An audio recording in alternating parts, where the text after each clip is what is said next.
আসসালামু আলাইকুম। আমি সম্প্রতি একটা আর্টিকেল পড়লাম, একজন আরসিআইসি লেখা, লোকাল আরসিআইসি লেখা, এবং আমার মনে হলো যে এটা খুবই প্রয়োজনীয় এবং উপকারী আর্টিকেল এখনকার সময় যারা কানাডার জন্য বিভিন্ন প্রোগ্রামে আবেদন করছেন, করার পরিকল্পনা করছেন, সামনের বছরে করবেন। আর্টিকেলটা ছিল 10 most common mistake causing refusal. কানাডার বিভিন্ন প্রোগ্রামে আবেদনে যে 10টি সাধারণ ভুলের জন্য রিফিউজাল হয় সেই 10টি কারণ। ছোট্ট ভিডিও, আমি আশা করি আগ্রহীদের কাজে আসবে।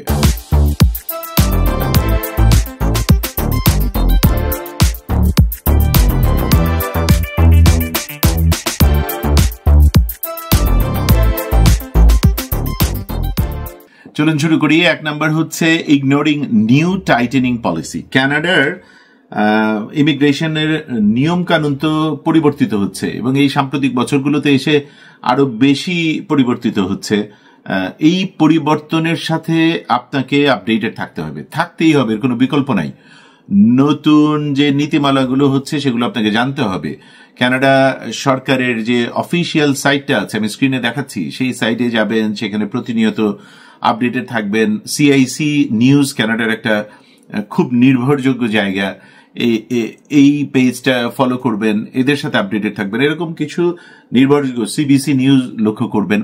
এরকম নির্ভরযোগ্য সাইটগুলোর মাধ্যমে, স্পেশালি কানাডা গভর্নমেন্টের অফিসিয়াল সাইটের মাধ্যমে পড়াশোনা করে নিত্য নতুন যত নিয়ম কানুন আছে সেগুলো সম্পর্কে অবহিত থাকবেন। তারপরে আপনার প্রয়োজন হলে আপনি একজন আরসিআইসির সাথে বসবেন, কনসালটেশনে বসে আপনার প্রশ্নগুলো, যেই জায়গাগুলো নিয়ে আপনার প্রশ্ন আছে, জায়গা পরিষ্কার হয়ে নেবেন। আপনি সেই অনুযায়ী আরসিআইসির পরামর্শটা নিয়ে নিজেকে তৈরি করে প্রয়োজনীয় যোগ্যতা দক্ষতা সহ আপনি আবেদন করবেন। এই হবে সবসময় আপনার কৌশল কানাডার জন্য। যে কোনো প্রোগ্রামে, আই রিপিট, সেটা ভিজিট ভিসা হোক, সেইটা একটা ইনভেস্টমেন্ট প্রোগ্রাম হোক, এক্সপ্রেস এন্ট্রি ফেডারেল গভর্নমেন্টের পিআর প্রোগ্রাম হোক, বা কোনো প্রভিন্সিয়াল নমিনি প্রোগ্রাম হোক, what ever it is. Number 2, failing to prove genuine intent, প্রকৃত উদ্দেশ্য প্রমাণে ব্যর্থ হওয়া।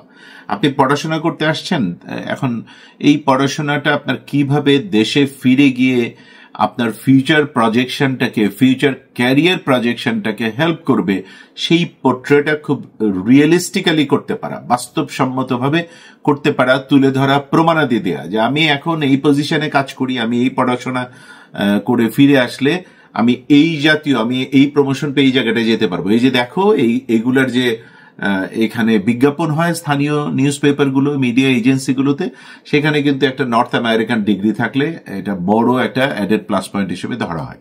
সুতরাং এইভাবে এটা আমাকে হেল্প করবে। এই যে আপনার একটা একদম রিয়েলিস্টিক একটা ফিউচার প্ল্যান দেখাতে পারা, আপনার অ্যাপ্লিকেশন, স্টাডি পারমিটের ক্ষেত্রে একটি উদাহরণ দিলাম, সেইটা করতে ব্যর্থ হলে এটার কারণেও রিফিউজাল আসতে পারে আর কি। সাবমিটিং ইনকমপ্লিট ডকুমেন্ট, যা যা এক্স্যাক্টলি দরকার সেটা না বোঝা, ব্যর্থ হওয়া এবং সেটা জমাদানে ব্যর্থ হওয়া, এবং এর কারণে রিফিউজাল। এবং এই কারণেই আমি বারবার বলতেই থাকবো, যেহেতু আমাদের প্ল্যাটফর্মগুলোতে, আমাদের যে ইউটিউব চ্যানেল আমি দেখাচ্ছি স্ক্রিনে, আমার ভেরিফাইড ইউটিউব চ্যানেলটা দেখাচ্ছি, আমার একমাত্র লিঙ্কডইন অ্যাকাউন্টটা দেখাচ্ছি ভেরিফাইড, এবং একমাত্র ফেসবুক পেজ যেটা ভেরিফাইড সেটা দেখাচ্ছি। আমার নামে কানাডা থেকে 1-2 জন যারা বস্তুনিষ্ঠ সত্য কথা বলে, তাদের নামে ইবলিশ শয়তানেরা নকল পেজ তৈরি করে 2 মাস 4 মাসের জন্য একটা ইমো নাম্বার জুড়ে দিয়ে তারা ওই যে ঘোরের মধ্যে থাকা যোগ্যতা দক্ষতাবিহীন লোভী অংশটাকে টার্গেট করে বাংলাদেশে এবং প্রবাসের বিভিন্ন জায়গায়, এবং এরাও মনে হয় প্রবাসের বিভিন্ন দেশে লুকিয়ে থাকে এই প্রতারকেরা। এগুলা থেকে মুক্ত থাকবেন আল্লাহর ওয়াস্তে। কানাডার ব্যাপারটা বোঝার জন্য রকেট সায়েন্স না এটা, মানে আপনাকে বিশাল কোনো পড়াশোনা করে বুঝতে হবে না। শুধু নিজের বিবেককে জিজ্ঞেস করুন যে পৃথিবীর সেরা, মানে যে কোনো মানদণ্ডে সেরা 10টা দেশের একটাতে আপনি কোন রকম যোগ্যতা দক্ষতা ছাড়া বট গাছের মগডালে বসে থাকে একটা প্রেতাত্মাকে, একটা নকল মানুষকে, যে তার নিজের নাম পরিচয় ছবি প্রকাশ করার সাহস নাই, অন্য মানুষের ছবি দিয়ে একটা ইমো নাম্বার দিয়ে আপনাকে সে লোভ দেখাচ্ছে, আর আপনি ঘরে বসে ওকে চুপি চুপি গোপনে বিকাশ নাম্বারে বা ব্যাংক অ্যাকাউন্টে টাকা দিয়ে কানাডা চলে আসবেন। এই ঘটনা 200 বছরে ঘটবে না। বাংলাদেশের একটা স্কুলের বাচ্চাও এই জিনিস বিশ্বাস করে না, কিন্তু আনফরচুনেটলি বাংলাদেশের একটা অংশ এটা বিশ্বাস করে। মানে এটা একটা অসুস্থ মানসিকতা, এটা একটা কাণ্ডজ্ঞানহীনতা। যাদের বেলায় প্রযোজ্য তাদের জন্য বলছি, আল্লাহর ওয়াস্তে নিজের বিবেক বুদ্ধি বিবেচনাকে কাজে লাগান এবং এই নিজের পরিবারের এত বড় ক্ষতি করা থেকে সরে আসুন।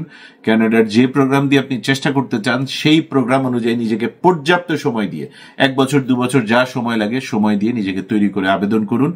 আবেদনের সময় কোনো কারো যদি সহযোগিতা লাগে তাহলে একজন genuine RCIC regulated Canadian immigration কনসালটেন্টের সহায়তা নিন। এর বাইরে এর মাঝখানে কিছু নাই। ওই স্বঘোষিত কনসালটেন্ট, ভুয়া কনসালটেন্ট, স্বঘোষিত তথাকথিত এজেন্ট, এরা কিন্তু আপনাকে অ্যাপ্লিকেশন আপনার নামে করে দিয়ে আপনাকে বিপদে ফেলতে পারে। কারণ উল্টাপাল্টা এই যেটা, এক হলো প্রকৃত ডকুমেন্টেশন দেওয়ার অভাব, 2 নাম্বার হচ্ছে উল্টাপাল্টা নকল জাল কাগজপত্র দিয়ে আপনি, এরা তো কোথাও নাই, এরা তো অ্যাকাউন্টেবল না, এরা ধরা পড়বে না, তখন আবেদনকারী ব্যান হয়ে যায়, তার পরিবার ব্যান হয়ে যায়। দয়া করে নিজের এই ক্ষতি করবেন না। এগেইন যাদের বেলায় প্রযোজ্য তাদের জন্য বললাম। 4 নাম্বার হচ্ছে assuming peer approval is automatic. Peer এর অনুমোদন আমি যেহেতু আবেদন করেছি এটা স্বয়ংক্রিয়ভাবে হয়ে যাবে সেটা মনে করা, এটা কিন্তু মোটেই ঠিক না। এটা স্বয়ংক্রিয়ভাবে মোটেই হবে না। ম্যানুয়ালি একজন অফিসার আপনার অ্যাপ্লিকেশন নিয়ে যাচাই বাছাই করবেন, আপনার একটা ব্যাকগ্রাউন্ড পিরিয়ড চলবে, সেটা কয়েক মাস। আমাদের সময় ছিল 2016-তে আমরা আবেদন করেছিলাম, 17 ওরা যখন আমাদের আইটিএ পাঠালো তখন জানালো যে তোমাদের মেডিকেল করে ফেলো, এবং মেডিকেল হয়ে যাওয়ার পরে বললো এখন তোমাদের ব্যাকগ্রাউন্ড চেক চলবে, এবং সেটা কয়েক মাস ধরে চললো। এক্সপ্রেস এন্ট্রির, ফেডারেল গভর্নমেন্টের এক্সপ্রেস এন্ট্রি প্রোগ্রামের কথা বলছি আমাদের বেলাতে। এখন তো সেই কয়েক মাস আরো বেশি হয়েছে, যেহেতু অনেক বেশি পাইল আপ অ্যাপ্লিকেশন, অনেক বেশি জমা হয়েছে, ব্যাকলগ আছে একটা বড় রকম প্যান্ডেমিক উত্তর। 5 নাম্বার হচ্ছে মিসক্লাসিফাইং ওয়ার্ক এক্সপেরিয়েন্স, এনওসি কোড, ভুলভাবে কাজের অভিজ্ঞতা শ্রেণীবিন্যাস করা। এনওসিটা চিনতে না পারাও একটা বড় ব্যাপার। যে কাজটা আপনি করছেন সেই কাজের সাথে আরসিআইসি মৌলিক অষ্টবে এটা অনেক ভিডিওতে বলেছে যে সেই কাজের সাথে আপনি এনওসি গুলা মিলিয়ে দেখবেন একই টাইটেলের সাথে যায়, হয়তো এরকম 4-5টা এনওসি মিলে যেতে পারে। কোনটার সাথে আপনার 80 to 90% আপনার কাজের অভিজ্ঞতা যায়, আপনার টাইটেলটাও সেটা ঠিক আছে কিনা। এই জায়গাটি এগেইন যদি আপনি নিশ্চিত হতে না পারেন, 3-4টা এনওসি নিয়ে আপনি একটু কনফিউজড কোনটা এক্স্যাক্টলি আপনার জন্য, কোনটাকে মাথায় রেখে আপনি আবেদন করবেন, সব সময় আপনার জন্য পথ খোলা আছে একজন জেনুইন কেনেডিয়ান আরসিআইসির সাথে বসা, কনসালটেশন সেশনে বসে আপনার যত প্রশ্ন আছে সেগুলো বুঝে নেয়া। মিসিং ক্রিটিক্যাল ডেডলাইন হচ্ছে 6 নম্বর, গুরুত্বপূর্ণ সময় সীমা মিস করা। যে সময়টা আপনাকে বেঁধে দেওয়া হয়েছে অ্যাপ্লিকেশনের পরের পর্যায়ে গিয়ে, আইটি এর পরে বলে দেওয়া হয়েছে এতদিনের মধ্যে ফাইল জমা দিতে হবে, আপনি সেটা ব্যর্থ হলেন, আপনি কিন্তু রিফিউজাল পেয়ে যেতে পারেন, আল্লাহ না করুন। 7 নম্বর হচ্ছে ফিলিং ডামি অ্যাপ্লিকেশনস, মানে আপনি ওয়ার্ক পারমিটের অ্যাপ্লিকেশনে ছিলেন, আপনার সময় শেষ হয়ে যাচ্ছে, পিজিডব্লিউপি তে ছিলেন, সময় শেষ হয়ে যাচ্ছে, আপনি আর একটা অ্যাপ্লিকেশন অযাচিতভাবে দিয়ে রাখলেন, যেটা আপনি ভাবলেন যেটা হয়তো কন্টিনিউটি ধরে রাখবে, আসলে তো তা না, আপনি সঠিক পদক্ষেপ নেন নাই। সুতরাং এরকম ডামি অ্যাপ্লিকেশনস না বুঝে জমা দেওয়া যাবে না, প্রয়োজনে একজন আরসিআইসি শরণাপন্ন হন। এরপরে হচ্ছে ওভারলুকিং স্পন্সরশিপ রিকোয়ারমেন্ট, স্পন্সরশিপের শর্তাবলী উপেক্ষা করা। আপনাকে কেউ স্পন্সর করছে, সেই স্পন্সরটা কে হতে পারে স্পন্সর, এবং সেই স্পন্সর করার জন্য তার জাস্টিফাইড রিজনটা কি, এবং তার ফিনান্সিয়াল স্ট্রেংথ যেটা আছে বলে সে দাবি করছে সেইটার আবার ব্যাকআপ পেপার গুলো আছে কিনা, সেটার ট্যাক্স ফাইল যা যা লাগে সবকিছু রেডি আছে কিনা, এবং সবকিছু ঠিক মতো টু দ্য পয়েন্টে জমা দেওয়া হচ্ছে কিনা, এগুলোকে ইগনোর করার কোনো উপায় নাই, তাহলে এই রিফিউজাল পেতে হবে। 9 নম্বর হচ্ছে ইউজিং আনলাইসেন্সড কনসালটেন্ট, যেটা বলে আসলাম, স্বঘোষিত তথাকথিত ভণ্ড ভুয়া এজেন্ট বা কনসালটেন্টের খপ্পরে পড়া, যে আপনাকে অনবরত শুধু সে একদম ভিসার গ্যারান্টি দিয়ে দেবে। কোনো আরসিআইসি, জেনুইন আরসিআইসি কোনো দিন আপনাকে কোনো ভিসার গ্যারান্টি দেবে না, কারণ সে জানে তার কোনো ক্ষমতাই নাই, এখতিয়ারই নাই আপনাকে ভিসার।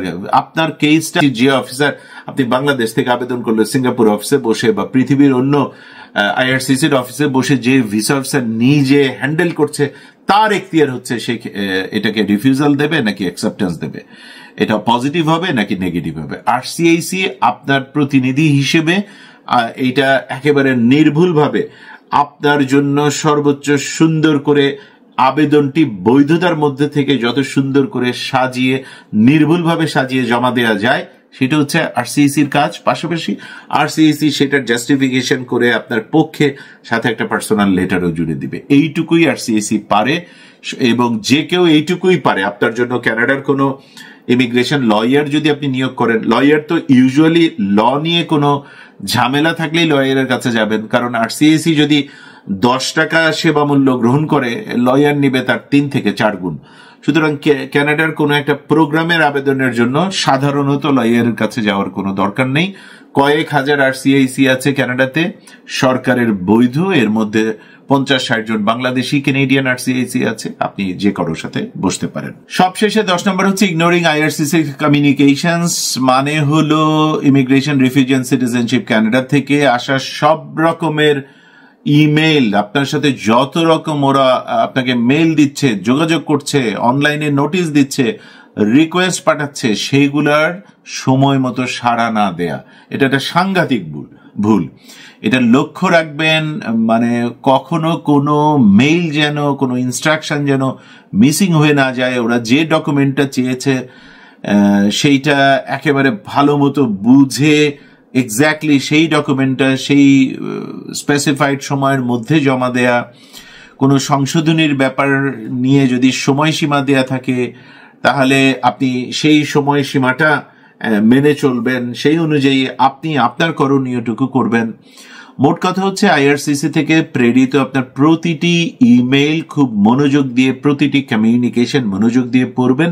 সেটাতে কি ইনস্ট্রাকশন আছে সেটা একদম নোট ডাউন করে নেবেন এবং একেবারে খুবই সিরিয়াসলি সেটাকে মেনটেন করবেন। এই হচ্ছে 10টা কমন মিস্টেক, যেগুলা বিশেষ করে এখনকার সময়ের আবেদনের জন্য খুবই দরকারি এগুলো জানা।